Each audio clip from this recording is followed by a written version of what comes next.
perfección, por decirlo de alguna manera, de ciertos accionarios de Uribe, pero esa campaña se perdió porque perdió toda claridad y entró en un mar de contradicciones que al final hicieron ver a Mockus como un candidato dócil y no como un candidato con ambición.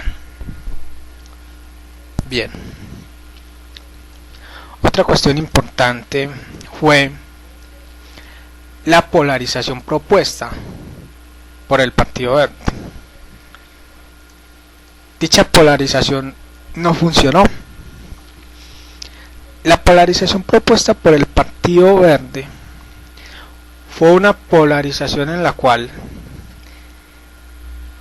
todos los demás políticos representaban una política tradicional ligada a la corrupción.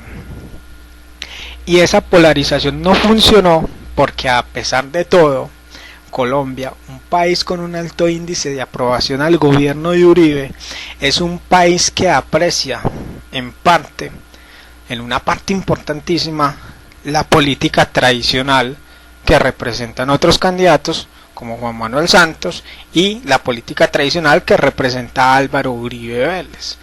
Entonces, prácticamente esa polarización es una lucha perdida. Es una lucha perdida porque la opinión pública en este momento no le interesa odiar a todo lo que representa la política tradicional. La opinión pública cree en el fondo que cierta parte de la política tradicional trae beneficios para el país, y no podríamos negar que la política tradicional trae beneficios, algún beneficio para el país debe traer. Pero Antanas Mockus planteó un esquema en el cual él representaba la moralidad, él era la Dalit de la moralidad, y por otro lado los otros eran, digamos, de alguna manera candidatos con cierto grado de impureza y de corrupción que no merecían ser votados sencillamente por representar una política tradicional. Y esa propuesta de polarización fue una propuesta perdedora, en primer lugar porque Mockus no podía plantear esa polarización cuando él mismo había hecho algunos actos, digamos, cómicos o burdos, como la bajada de los pantalones, etcétera, etcétera, que le hacían perder fuerza como una de la moralidad y como un protagonista del lado bueno de la polarización. Entonces mucha gente, mucho electorado no le creyó ese cuento, y al final lo que entendió fue que quien no estuviera con Mockus era necesariamente un mal ciudadano, y ese fue un mensaje mal difundido, no se dio bien a entender a la opinión pública. Otra idea importante es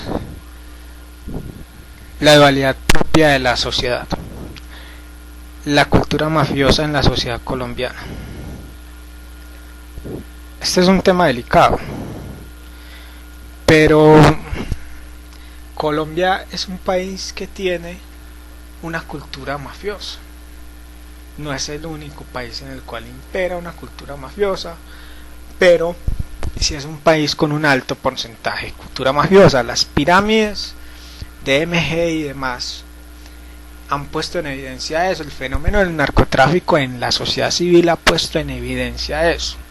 La cultura mafiosa de la sociedad hace que gran parte de la sociedad acepte ciertos escándalos de corrupción, ciertos escándalos gigantescos que el Ejecutivo ha tenido, sencillamente porque ha considerado que las cosas buenas superan cualquier escándalo de corrupción. Por tanto, en Colombia no hay una teoría por medio de la cual se condene abiertamente un acto ilegal, sino que lo que impera es que el que peca y reza empata. Entonces, básicamente, un gobierno puede cometer actos ilegales y gran parte de la opinión pública los va a aprobar si ese gobierno a su vez comete toda una serie de actos que terminan beneficiando a esa misma opinión pública.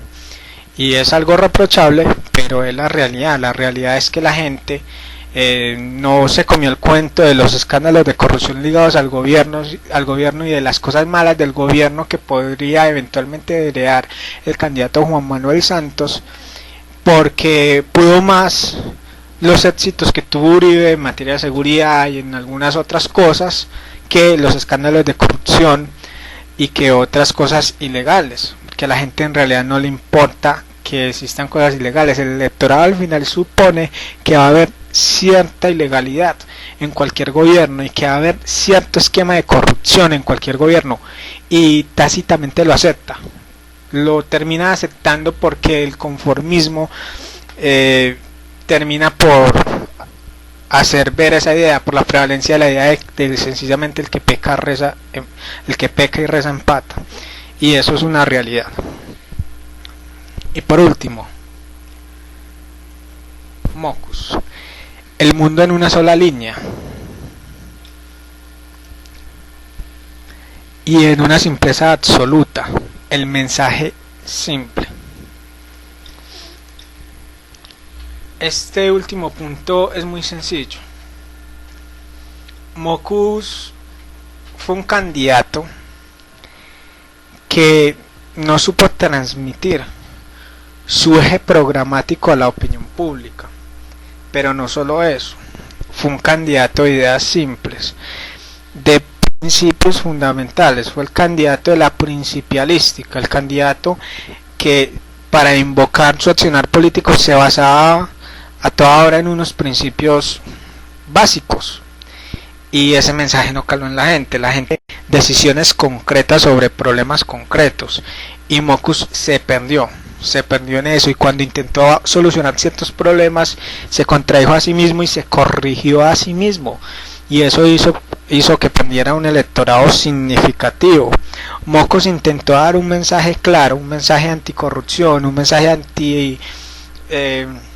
antipolítica tradicional, un mensaje pro derechos humanos, pro vida, pero ese mensaje no caló en la opinión pública, porque la opinión pública, además de eso, necesitaba escuchar la posición férrea de Mockus sobre ciertos temas, y Mockus, a pesar de su inteligencia como persona que es, no tuvo digamos ese carácter de político, no pudo ser un político, y fue más bien un filósofo en cuanto a su campaña política. Bien, estas fueron algunas ideas simples y variadas sobre el proceso electoral del 30 de mayo. Los invito a que cualquier comentario o sugerencia la puedan hacer al correo desmondlos08@gmail.com, desmondlost08@gmail.com. Muchas gracias por escucharme y hasta la próxima.